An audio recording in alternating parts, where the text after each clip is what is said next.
recording. What are the specialities? What to look out for in producing a record today? What to look out for in creating, in mastering, and eventually, in the end, in pressing to make the products that we all rely on, actually the software. May I introduce, of course, everybody knows here, Michael Fremer from New Jersey. Bravo!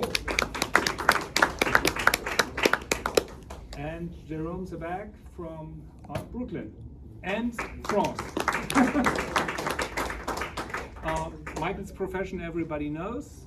Jerome is first very good saxophonist, a great one actually, and in second a record producer. He co-founded or founded the Analog Tone Factory and is putting out very nice vinyl.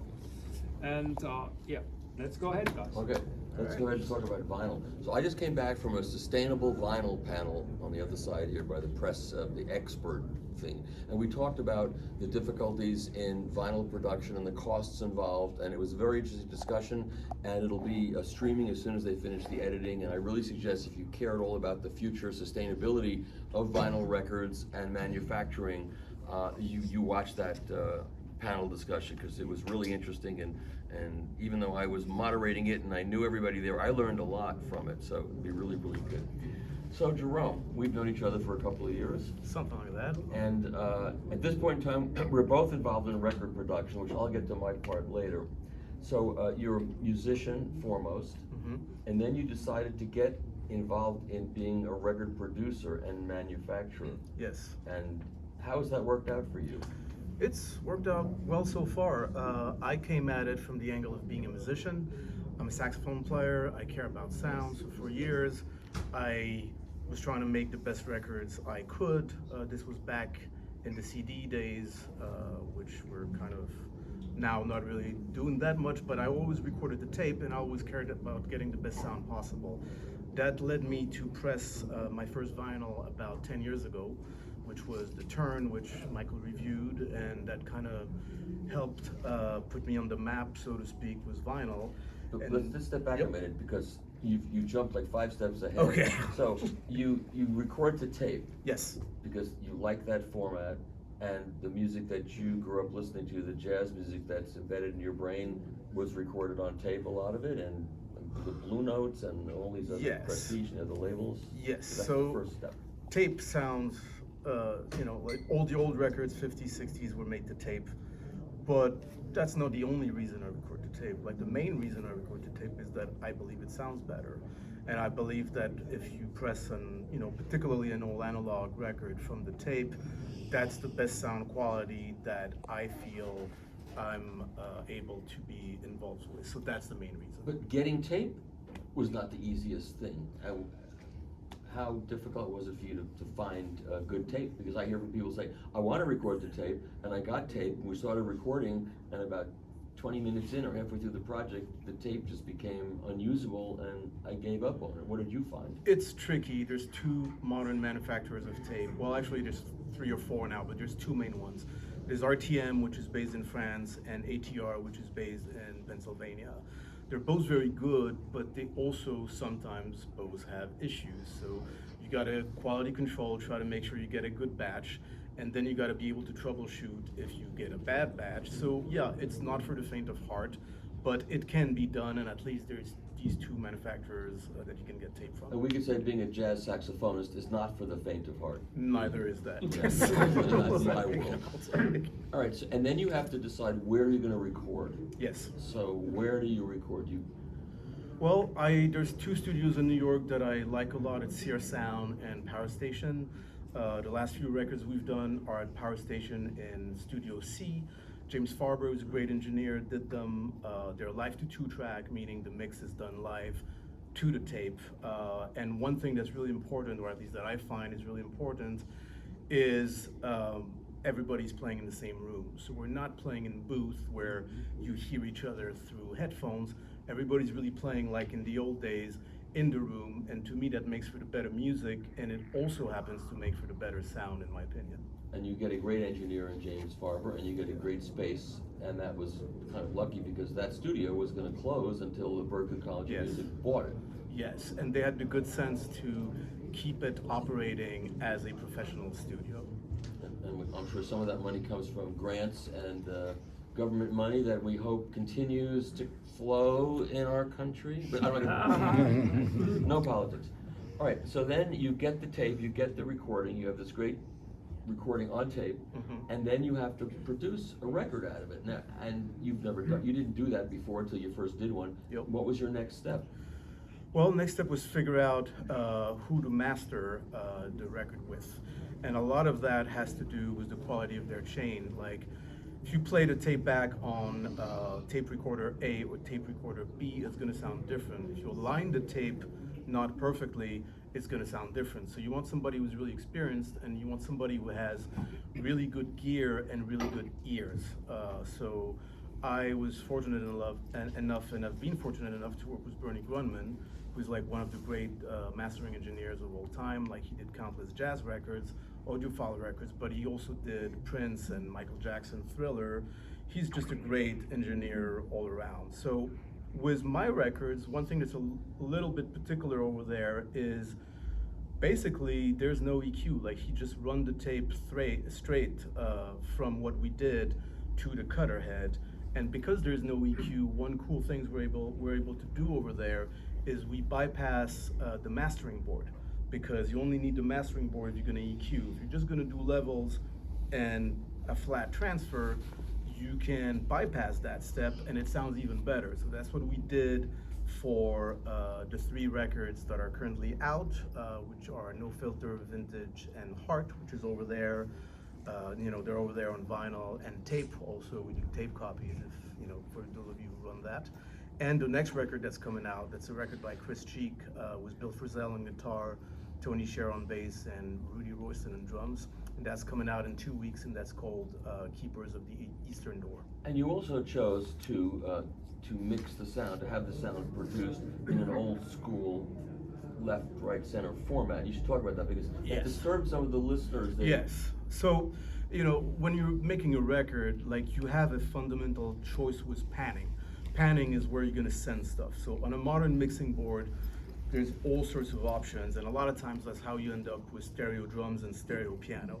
So stereo piano would be left hand over here, usually right hand over there. Sometimes it's very wide. Same with drums, that's how you end up with snare in the middle, bass drum in the middle, hi-hat on one side, and then one cymbal on one side, one cymbal on the other side. And you have a choice of how wide you want to do that. I personally don't really like that. So I prefer to have what's more of a old school panning, where, for example, in a jazz band, all the drums are in one place, which makes more sense because to me that's one instrument. So on my records, the drums are in the right speaker. You're gonna hear that when we play stuff. Bass is in the middle. If it's a trio record, I'm on the left. If it's a quartet record, the saxophone player would be in the middle, the bass would be in the back of the middle, and then piano or guitar would be on the left. Now, I find this more readable. I find this easier to follow the music. So it's really a musical decision. It also happens to be the way the old records were done. If you listen to anything from Columbia, Contemporary, Rudy Van Gelder on Prestige or Blue Note, that's how those records were done. So I think it's kind of part of the fabric of the music, and I feel it serves this music better. It's more realistic too. I mean, think so. You don't want to be the piano player. I want to listen to a record of a piano player. I want to look at the guy playing the piano. I don't want to feel like I'm looking down at the keyboard and playing the piano. And the only time I want the drums panned all the way across is when there's an octopus behind the drum kit. Then it's, otherwise it's ridiculous. And I don't like that kind of recording either, so we're on the same page. So, so then Bernie cuts a lacquer. Yes. And do you get an acetate to test it first, or do you just let him go and then take it to the press and play? And the first time you did this, you had never done it before. So what was that like? I did get an acetate because I read up on it, and also I'm the kind of, I want to control every kind of step that I can, because it's hard enough doing this even when you really care about quality control. So yeah, I did that step, and in fact, this is the acetate for the record that's coming out. That's Bernie's handwriting. It says Chris Cheek, Keepers of the Eastern And you said Gate. before this that you would give that to me, isn't that true? Of course. My lawyer will call your lawyer and we'll discuss. But yeah, so that's the one acetate that I got. And what I do is I approve this, or I don't approve this, or I request changes, and then Bernie cuts another acetate. That one never gets listened to. It gets shipped to the plant as fast as possible. The pressing plant plates it ASAP, and once it's pre-plated, then basically the rush to save time is done, and you can get to the other steps of manufacturing. And so you had Bernie send the lacquer to RTI? Got a Groove, actually. Got a Groove. Yeah, in And Cleveland. they do the plating? They do the plating. They actually acquired what used to be Nitro. So they acquired a plating branch so they could do their own plating, and I'm very pleased. And they're with in their work. Cleveland. They're in Cleveland. And so Ohio. that's a pressing plant that came on board a while back. Yep. And those guys started with no reputation Mhm. and built up to a really good reputation because they press really good records. Yep. As you found out. I think they do. Yeah. Yeah, it's great to have that place around. It's great to have that place around. The first time around, I used QRP, Quality Records pressings. I used them a couple of times. They're great too. They're related to Acoustic Sounds, which has their own label and puts out new reissues. And Chad wants to put his records on the press before yours, man. I got 5 to press of mine, man. Then I'll get to yours later, maybe. Something like that. Much later. Much later. And so, how did the first record that you made, and you finished it, and you started selling it, and you totally satisfied with that project, and did you make some money at it, maybe? I did, and part of it is it's extremely hard for a contemporary jazz artist who's not a major star, or even somebody who is a major star, to make any money recording music. And that's because you can't make any money with digital, essentially, unless you're Taylor Swift, and even then, like, she really, all these people, they make money on tour. They probably make money with recording too, but like for like a niche market such as jazz or classical, your streaming is not really a sustainable thing. So it's like you can't recoup what you put in or what your record company puts in when you go into Power Station and hire James Farber. So really, it's thanks to people like you buying records and tapes that people like me are able to keep producing and recording new music, because you can't recoup in digital. Like all of the people that I know, some of which are pretty, probably people you've heard of, like some peers of mine, like a lot of us, we lose money when we record. Like for me, this is a way to have control over what I do, and this is freedom to do the records that I want to do with the best quality possible. It's costly. And I couldn't. It's Yeah, I costly. couldn't do it if I wasn't selling physical product. Now, it's not the main reason I do it. I do think vinyl sounds better, but it is a reason, and that's why I created this label, which is called Analog Tone Factory, and that's why I'm trying to move from my own productions to also producing the music of other people, such as Chris Cheek, and I'm hoping to expand beyond jazz and start doing classical music and singer-songwriter and other things. So we'll see if that will come to pass or not, but this record, which is coming out in 2 weeks, is kind of key for us because it's the first one that I'm not playing on, and I want to see if the small constituency of people that I built, partly thanks to the help of people like Michael who have been like talking about these records, I want to see if that can translate to producing other people, and if we can get something going and have new music recorded all analog on vinyl and make it a sustainable thing. And you do play live yourself. Yeah, I Do play. you I sell play your live. records at you have somebody doing that? You don't play the saxophone, put it down, and run to the back of a booth and sell records, do you? Sometimes I do. It's okay. Don't do that anymore. Do you have someone doing that for you? Yeah, and you do sell records at shows. And one thing that's interesting is in New York now, at the end of shows, I sell more vinyl than I sell CDs. We still do CDs. A lot of press, jazz press, still want CDs. So we do those for two reasons. So we can give like the jazz press people the CDs they want.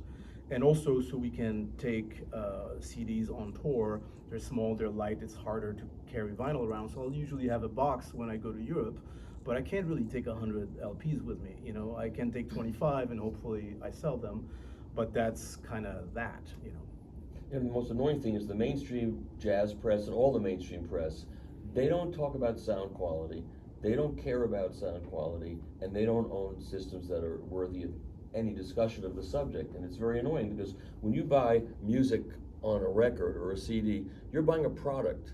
you're not just buying the music, but you read the reviews, you have no idea what the music sounds like. And especially like in the New York Times, there's jazz reviews, there's classical reviews. You will never see a comment about the sound, but you will see 6 pages of discussion of the sound of the Boston Philharmonic Hall or the Avery Fisher Hall, which is now called David Geffen Hall. You'll hear long stories, page after page, about the acoustics that only a tiny percentage of the people that read that will ever hear. But when it comes to the music that they're going to buy, they have no idea what they're buying. Right.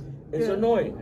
You know, I think there's a lot of truth to that, and the kind of another point I want to make about that is, I think if you have something that sounds really good, it makes you get into it more musically. I mean, I don't make records to make records that sound good. Like, my primary impetus here, my primary motivation is really the music.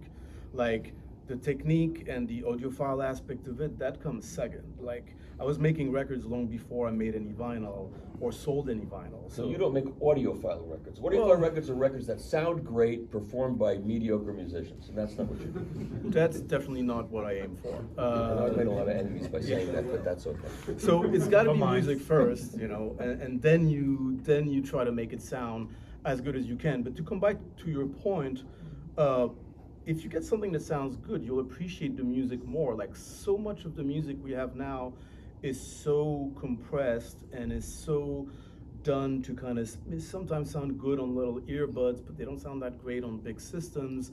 And we've really kind of gone overboard with like the facilities, like the shortcuts that you can do with digital. It's like, I don't hate digital at all. Digital can be great, and digital is extremely convenient. But like with digital, one thing you can do is like you can edit your record to death. Like, you can take one track and redo the sax solo, and a famous French producer who shall remain nameless once told me proudly that he edited an artist's solo from 6 different takes. And I was horrified. He was really proud of it. So a lot of the records that you buy or you listen to, they're messed with like a lot. Now, that can be good. I'm not against editing as a principle, you know. In fact, you know, there's a couple of these records that have a couple of edits, but I do it when I really have to. I would never piece a solo together from 6 different takes because it's almost unethical to me, and I don't think it sounds good. I think you suck out the life out of the music. I think the way the old records sound good, one of the reasons the old records sound good is because they didn't do that as much. Everybody was playing in the same room. Now, you know, in Everybody classical music production, a lot of editing goes on. Yes. There's tons of it. And Yeah. so Thomas Beecham, Ein Heldenleben. I was involved That when was- the Berlin Philharmonic did the direct-to-disc Bruckner Symphony 7, which I hope some of you own because it's an amazing performance. And they recorded it a number of times. Now, it's direct-to-disc, so there's no editing involved. So they did a number of performances, and then they had acetates that they had made, and then, or they actually plated it and pressed it, and then they sat around with the entire orchestra, 100 and however number many egomaniacs, playing back each of the performances to decide which one they were going to release. Mm-hmm. And so, like, this one player would say, "No, I clammed. I'm terrible on it. We can't release that version." And he goes, "I was great on that. We have to release." And this one, they almost didn't do anything because they were all fighting over which they would release. And finally, someone put the fist down and they picked one that nobody was happy with. But it's a fantastic performance, and the mistakes on it, you don't hear any of those. What you hear as a person who loves music is just an amazing performance, and they can pick it apart all they want. I also spoke to the chief cellist of the orchestra, and I said, "So what kind of music do you listen to at home?" And he said, "I don't listen to music at home. I can't stand it. I'm busy doing it during the day, and I don't want to do it at home." It was very disappointing. By the way, a big difference between recording jazz Mm-hmm. and recording classical music. Sure. So we started our label, made our first record with the most difficult to record instrument, Mhm. piano, in an empty hall. And we wanted the perspective of the audience to the piano, which is completely different from the perspective of the pianist. Mm-hmm. So our artist, standing there, she was never satisfied because what she heard in the playback was not what she heard at the keyboard. Yeah. And he said, "I don't want the mics inside the piano. I want to catch what we are hearing what you are playing, what the audience really hear. And this is a completely different approach. Next problem, we recorded for 4 days. From early morning till well into the night, because we had endless takes till she was satisfied. But she was eventually satisfied. with her- She was eventually satisfied. I'm not, I don't know if she doesn't look that way. Okay. Well, she is super critical.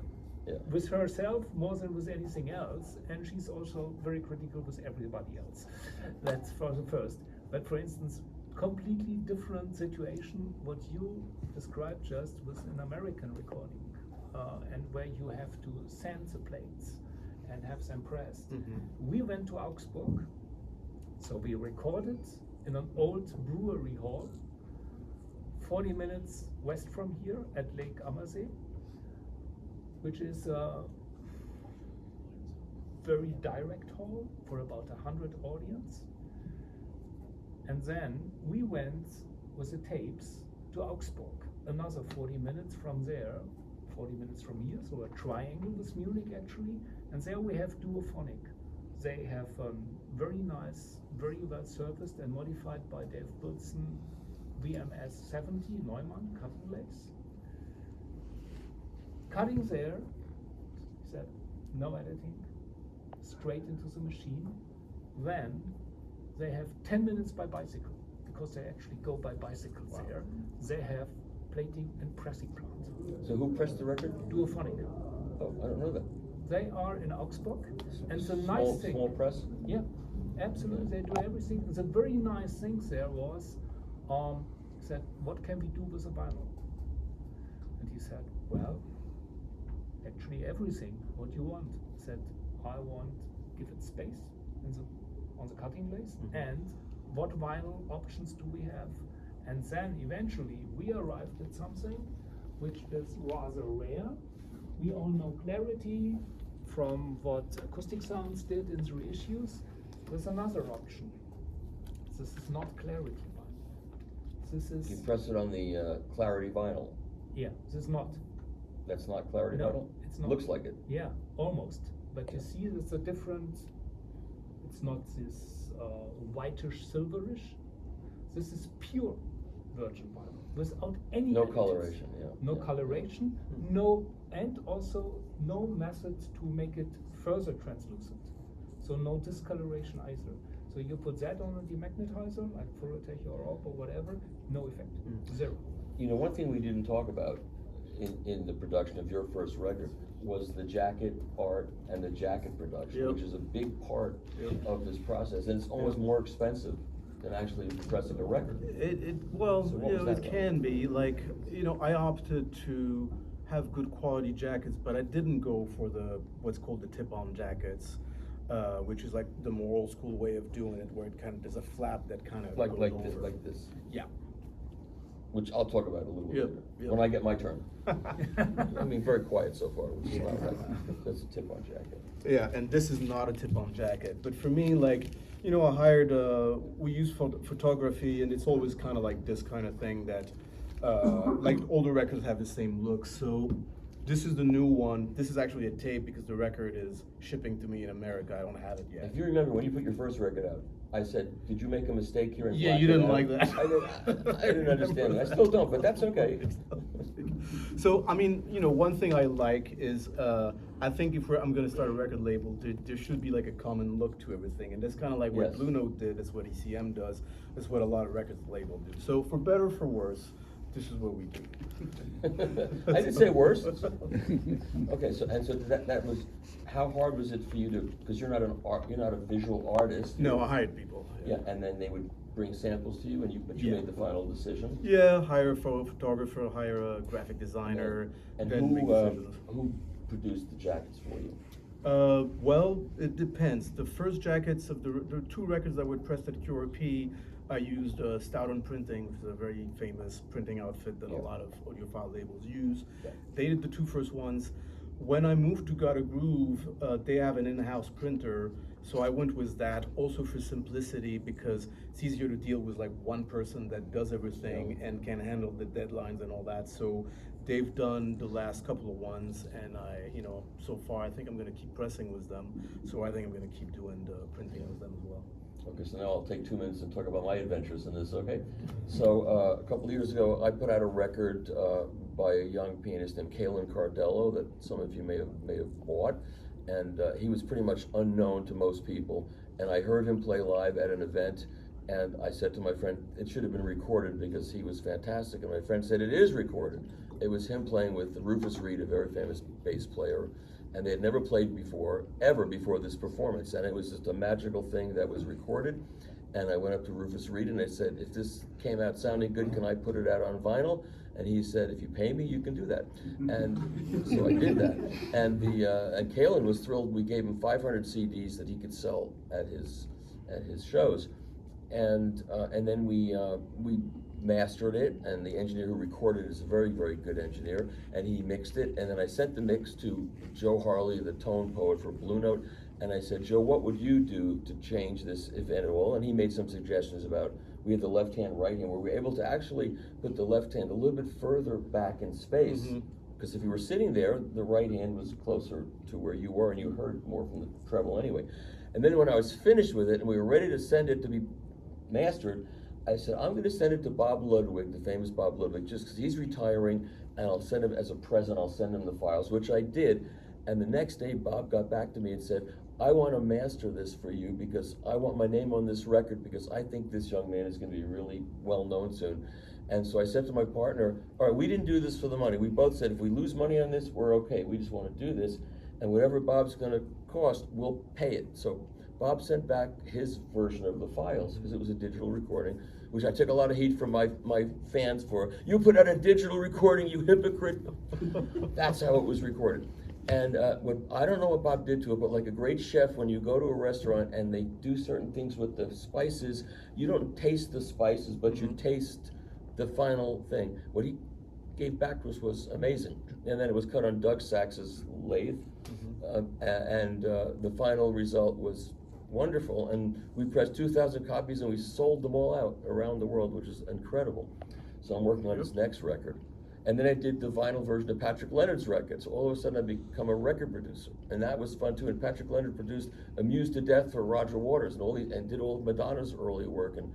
And that record came out amazingly good. And there's a whole book about what happened with that record that I won't even talk about. But I'll tell you one thing that happened was interesting. So the artwork was done by Storm Studios, which did the original Dark Side of the Moon. And here in Germany, most of the time when you make a record, the printing is done by the same facility that does the pressing. So when I told Storm that we were having the printing done by someplace else, they were confused. They didn't even understand that. So we finally got that taken care of. And getting the labels made, for some reason, took like 4 months. Oh, really? Because they didn't, the size of the label it's pretty well standardized, but for some reason, it was a mess. You never had to go through that kind of mess. No, the labels, for the two first ones, the labels were a different printing company. So I was dealing with Labels, one printing company, Stoughton Printing, 4 Jackets. Yeah, they don't do and labels. Pressing Plant, yeah. So I had to put it all together. I mean, the pressing plant puts it together, but then you got to make sure they got all the parts to assemble it. Now got a groove does everything, which makes my life a little easier. You know? Yeah, so I'll just get to the last thing and then I'll shut up for a bit.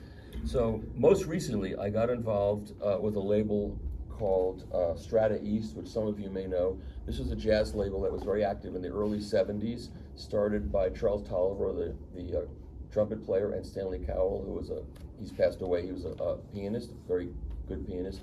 And they decided to bring this label back because if you go to Discogs and try to find this record or this record, they're extremely expensive.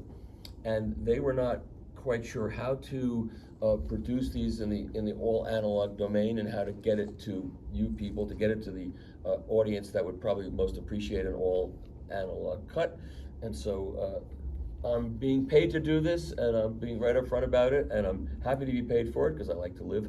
And these are 2 great. I played this record in the Martin Audio Room last night, the first track on this live at Slugs. And Slugs is where Lee Morgan was shot by his wife and killed, same small club. And at the end of the song, which runs 9 minutes, everybody applauded like it was a live performance because it sounds that good.